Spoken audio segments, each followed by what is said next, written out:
Hello everybody. In the previous video I have gone through the basic concepts of the game. You have learned about the playboard, the units and the basic mechanics. In this video I will show you an in-depth look at the game and its rules. We will start with the game setup.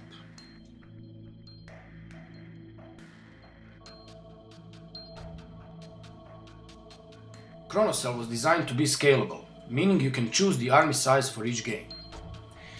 If you look at the playboard, you will notice there are cells with subtle color variations. In the center, the cells are of lighter color. Then we have a ring of slightly darker cells. And finally, the outer cells are the darkest. These color variations define boundaries of the play area. The full play area is used for 5 versus 5 matches, with 3 capture points, and the unit setup like you've seen it in the previous video. The middle cell ring defines the 4 versus 4 play area, so your units cannot move on the outer cells. This setup also features 3 capping points. When you start the game, the units are placed on the first line of cells in that area, like this. Finally, the smallest area of the board is used for 3 versus 3, 2 versus 2 and 1 versus 1 matches. This type of game will have you fighting over 1 capture point, and the units are placed like this. Well, that's it for the playboard and the match sizes.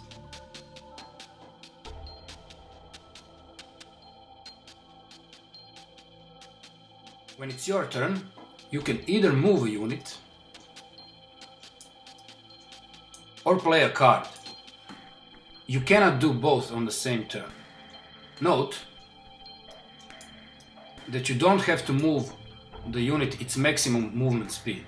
For instance, the scout can move 4 cells each turn.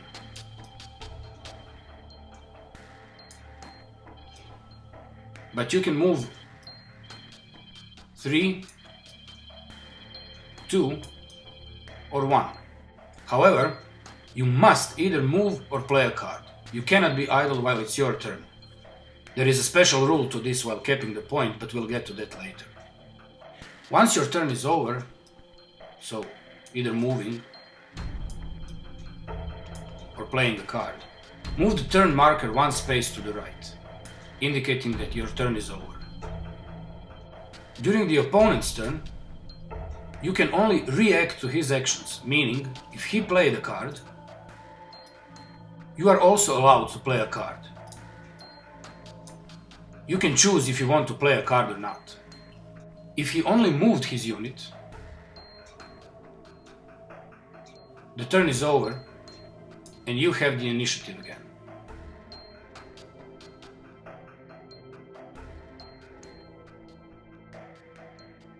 The process of action and reaction is played like this.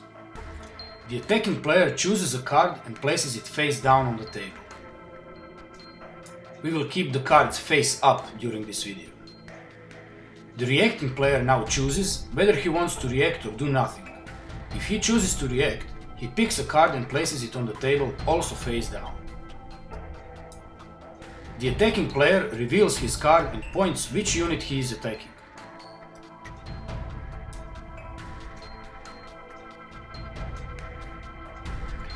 If the card has a move component, he moves that unit according to the card's description. In this case, the card says move up to 3 cells and stab enemy for 1 damage, so he moves the unit.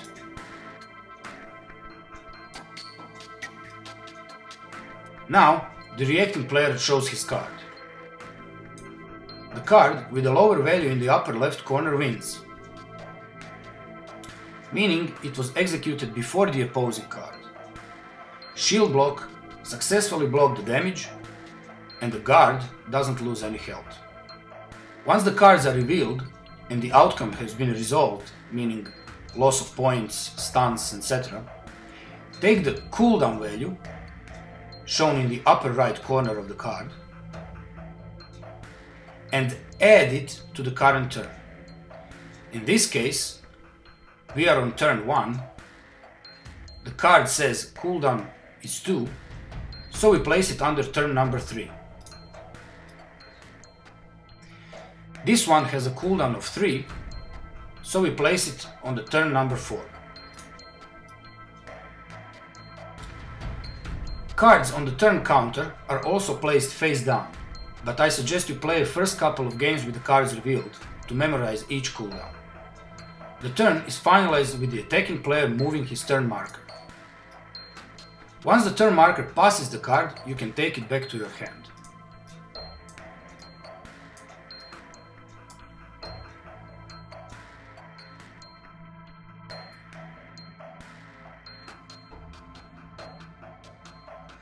Aside the execution and cooldown values, the cards also have 2 more parameters.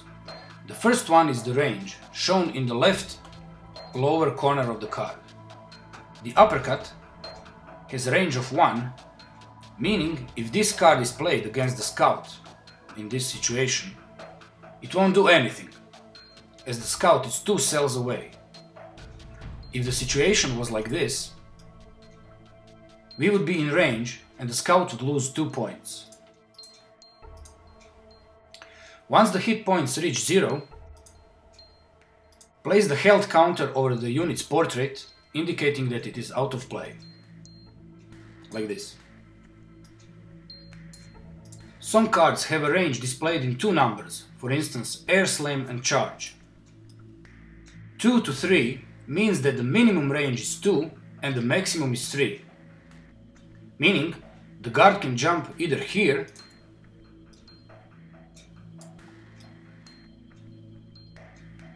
or here.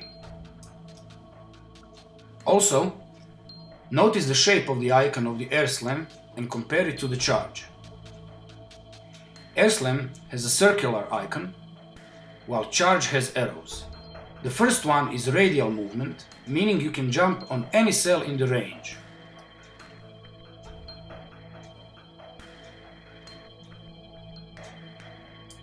While the second one has a linear movement. With linear movement, you can only use it in a straight line, like this.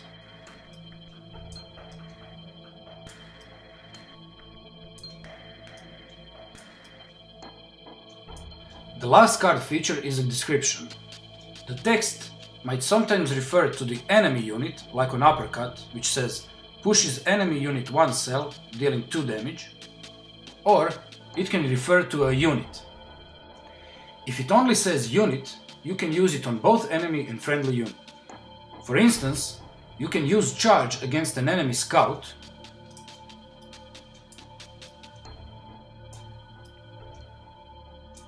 or you can use it on your rifleman, pushing it out of place and taking his cell.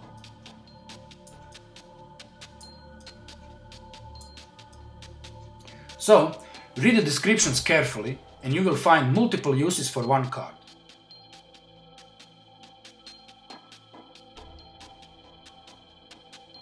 Sometimes it might happen that both players use the cards that have the same execution value. Both dodge and uppercut have an execution of 1. In this case, a rock, paper, scissors mechanic is used. Notice that each of those cards have a different symbol in the upper region, indicating their type. The way this mechanic works is shown in this diagram. The attack card always beats the stun card. The stun card always beats the defense card. And defense always beats the attack card. In case both cards have the same execution value, and both are of same type, the attacking player's card wins.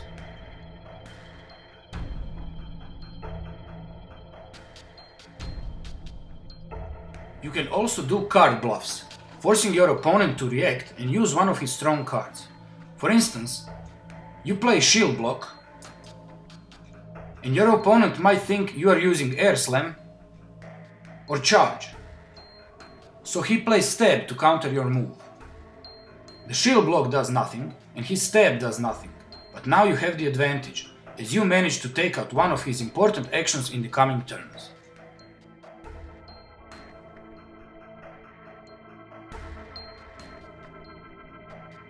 Some cards have a stun and push components.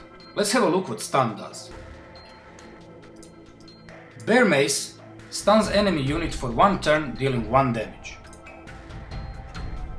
Stun units cannot move, react or play the cards.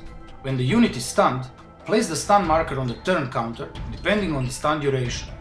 In this case it's 1, so we add 1 to the current turn and place the stun marker on turn number 2. If the stunned unit receives another stun attack, its stun marker is moved 1 space to the right. Once the turn marker passes the stun, you can play that unit again. Now, let's have a look at the push component. The push component moves the unit back depending from where the attack came. So, in the case of the uppercut, the enemy is pushed in this direction 1 cell. If the situation was like this, the enemy would be pushed in this direction. Notice, if the attacked unit is on the edge of the board, like this, and you try to push it, it cannot go outside of the boundaries. It will stay on the same cell. In case of charge, the enemy is not pushed outside, and the guard is placed next to that enemy.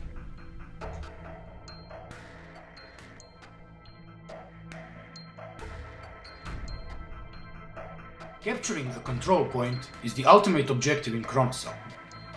You start the capping process by moving your unit on the capture point cell, the cell with a dot in the middle. Once your unit occupies the cap point, place the cap marker on the turn counter. Capping lasts for 2 turns, so in this case it is placed on turn number 3. After that, you finish your turn. Once the turn marker passes the cap marker, you have won that control point. As I mentioned before, on each turn you must move or play a card. However, while capping, you are allowed to be idle. You can still play the cards, but you are not required to move. The penalty for staying in place is that it allows your opponent to react, even if you didn't play a card, so be careful when choosing to be idle. If your unit loses health during capping process, the cap marker is moved 1 space to the right. If your unit is stunned, or it is pushed outside of the capping zone, the capping immediately stops.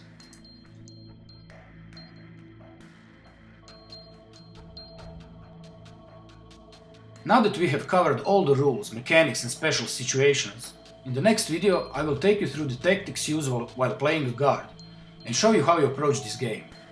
I hope you enjoyed this video and that you find this game interesting. Until the next time, take care!